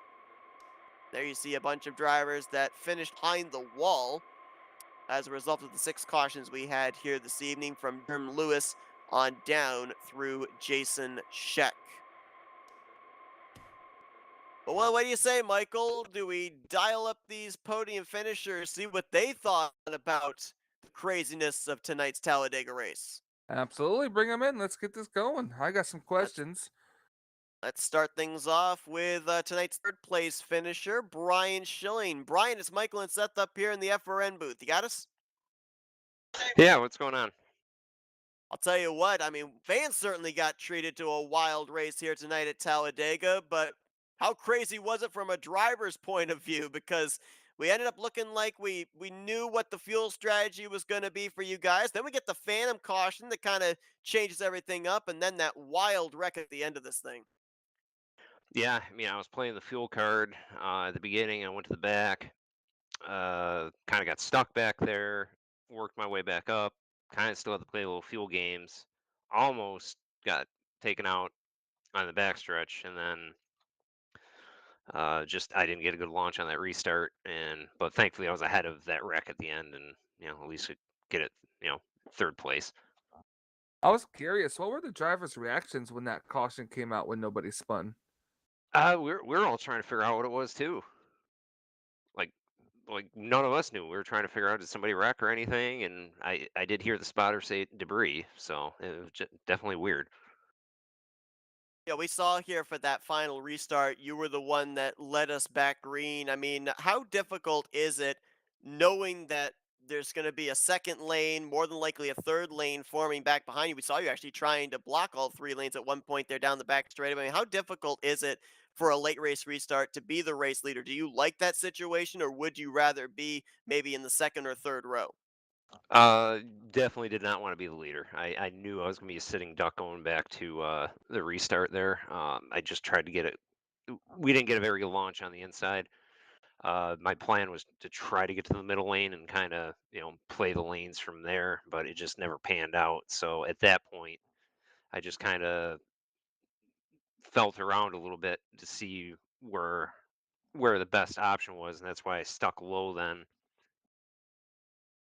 One final question for you here, Brian. I mean, we've already documented coming into this race 5 races, 5 different winners. Grant becomes the 6th different winner here tonight. We know that there's only 10 available spots in the playoffs. And right now, if this trend continues up, we could have 10 different winners on the season, comprising up that top 10 positions in the playoffs. So, I mean, down this home stretch of the regular season, just how much more stressful is it to make sure you get a win, because that could be your ticket into the playoffs as opposed to you maybe being on the outside looking in. There's definitely a lot of pressure. I mean, it's tough. It's very tough to win just one of these races. So, right now I'm okay in points, but any week can change that. You just have a bad race and you get what, 3 points. You could finish dead last and end up just getting 3 points for the night. So winning matters for sure. Brian, you kept your truck clean all night, led for a good portion of this race. You bring it home with a solid run still of third place, keeping that consistency up, and going to be up there in the conversation, I do believe, next week, and possibly battling for the points lead. So best of luck in that. And now we'll give you the opportunity for some thank you sponsors and shout outs. Yes, thank you, Donnie, for sponsoring all this. Ultimate Garage Floors. Forgot to the last time I was on here. David Cannon, Sean Prime, for being the awesome owners of this league. All the admins that put this on: Josh, Tim, Wiley. Just and sorry, Chuck, to beat you in the bracket series. Me and Chuck go back a long way. I hate to beat him in it, but I want another bracket championship. And thank you guys for putting this on. Brian Schilling is indeed moving on to round 3 of the bracket challenge. He brings it home podium here tonight, third place at Talladega. Congratulations once again, and maybe next week, if we get to talk to you, hopefully it'll be in victory lane. Thanks, guys. All right, let's see if we can get our second place finisher here tonight. Guy who is going to head into next week officially now, we do know, as the overall points leader, Bob Seminara. Bob, it's Michael and Seth up here in the FRM booth. You got us? Yeah, what's going on, boys? Well, man, I'll tell you what, we didn't really exactly know where to look there coming to that caution, whether to look at the 5, 6 trucks up in the catch fence or the battle back to the start finish line. But man, so close yet again, almost pulling off this victory. We're getting pretty close to the end of this season. How much pressure are you feeling now? Oh yeah, it's so hard to win here. Yeah, we're running good. So I missed a couple of big ones tonight. That one there at the end, I felt it, and I just went a little bit to the left, and I just missed it. But yeah, we're up here. I'm happy with this. That was a heck of a night for you guys, back and forth all night. Coming to the end there, when you had that restart, and then with the phantom caution, what was this fuel? What was the fuel strategy that going to be before that phantom caution came out? Yeah, well, yeah, we were gonna have to come in. Yeah, we were a few laps short. So yeah, that changed that. So we are able to top off and be good to go after that. So I thought maybe we'd have a late green flag stop like we did a couple of races, but yeah, it did change that up. I want to know what side of the coin you are here, Bob, in terms of looking ahead at the potential playoffs. We know that there's only going to be 10 spots available, and we've seen in the past where two or three drivers have been able to point their way in with there being multi time winners. But we're now 6 races into this 10-race regular season, and 6 different drivers have gone to victory lane. Now, we know the consistency is there for you. That's why you're the new points leader. But are you on the side of that you are, if you're able to at least keep the consistency up and be up there at the top of the point stands, you're going to be able to get in on points, will have a multi-time winner? Or are you now the mentality of I've got to go out there, I got to win one of these things to secure myself a spot in the postseason? No, I mean, yeah, I want to win, but that's not, and for the bonus points, that's good. But the last time I won the championship, I didn't win in the regular season. So I'm not really worried about it. I just got to keep running the way I am. Uh, the wins will come, hopefully, when they're needed. There you go. Not worried about it, Bob Seminara. He's going to bring it home second place here this evening at Talladega. Another solid outing for him that puts him at the top of the point standings. Congratulations on that, Bob. And now we'll give you the opportunity for some thank you sponsors and shout outs. Yeah, just real quick, FRN, yep, enjoy the broadcast, and RTG, David and Sean, appreciate that. Josh, all the admins, Thursday night. Mobs Motors, yep, running good. Q, my buddy at work, and all the D's at my former job, and that's it. We'll get it next week. That's Bob Seminara. He's your runner-up finisher here tonight. He'll look to get one spot better next week at Talladega. Until then, Bob, have a good night and congrats on a good run. All right, thank you. You too, guys. All right, let's go down to victory lane. Sixth different driver to stand in victory lane here this season in the RTG Talladega Challenge. Let's see if we can dial up our winner, Grant. Wesley, Grant, it's Michael and Seth up here in the FRM booth. You got us? Oh yeah, I got you. Man, I remember about 3, 4 weeks ago, we talked to you and we said, which is at the top of your list? The consistent finishes to get up inside the top 20 in the points or to get a win? Well, we talked to you now and you've been able to do both. You're sitting in victory lane. You're in the top 20 in the point stand. It's been a long road, but you finally got there. Oh my gosh, actually after last week, I think I finished third last week, and I was up to, I think I was 19th in points at that point, and I was looking at the point standings. I was like, if I can top five this thing to death, I might be able to make top 10. So I kind of was thinking just be consistent. And there at the end of the race, I knew that Rodney and Dave Melson were racing each other for the bracket standings, and that's something you have to keep in mind as the guys that are racing in the brackets, because that can kind of promote, racing and different moves. And I seen Rodney go up and start that third lane, and it kind of fizzled out, and Dave stuck with me. And then that third lane started to come a little bit, and Dave jumped up. So I kind of expected to see that in my mirror. So I was pretty quick to get up there and led the charge on the outside. And Dave, he was just pushing me for everything he had. It was really unfortunate that I think he bumper hooked himself off of me, or I'm not exactly sure what happened there at the end. I hate to see that happen, but yeah, that's what got it for me. So thanks, Dave Melson. Yeah, man, it was incredible to watch it come from the back too. When you started so far in the back and you just methodically worked your way up to the front there, did the cautions help, or did you already kind of figure you were going to ride at first and then slowly make your way up there? Well, that's whenever I start in the back, the third lane's generally not where I want to be. It was just a perfect storm. These Talladega races, you can't predict them. And, things just worked out where I thought, well, I'll just take this third lane. I'll be up here for half a lap and I'll jump back down. And we just had a massive run, and I just seen an opportunity to jump to the middle, and then I was able to jump to the bottom. And then I think we had that caution 4 or 5 laps into the race, and I found myself 16th. So, yeah, that was a huge help from starting 36th. Grant, you alluded to it. I'm just going to dive in a little bit more here. The fact that you guys are right in the middle of your Tally Challenge bracket series. You advance into round 3 with your victory here tonight. You were going up against Jeff Elliott, but I mean, I'm sorry, make that Godfrey rather. But I mean, you guys have so much to think about when you're in these trucks. You're double wide, you're 3 wide. Sometimes on occasion we see you 4 wide. You're trying to figure out when cautions might fall. You're trying to work out fuel strategy, and then you get thrown another thing to worry about. I mean, is it a help? Is it a hindrance mentally as a driver when you've got that extra thing to be able to worry about as well in the back of your mind? I mean, yeah, there's definitely a lot to kind of worry about, but you have to kind of, you have to keep you have to weigh out the pros and cons, and just not get overwhelmed by it all. I mean, but yeah, there's a lot to think about.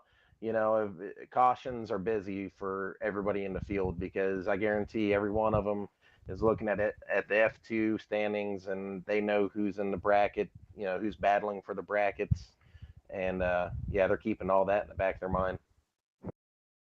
Well, Grant, with this victory, officially you now jump up to 12th in the point standings. You become the 6th different winner on the season. We're kind of waiting to see if we might go a perfect 10 for 10 in different winners this season, or if somebody might become a multi-time winner. We'll look to see if maybe you can do back-to-back next week. But until that time, it's time to now hand the mic over to you for some victory lane thank you, sponsors, and shout-outs.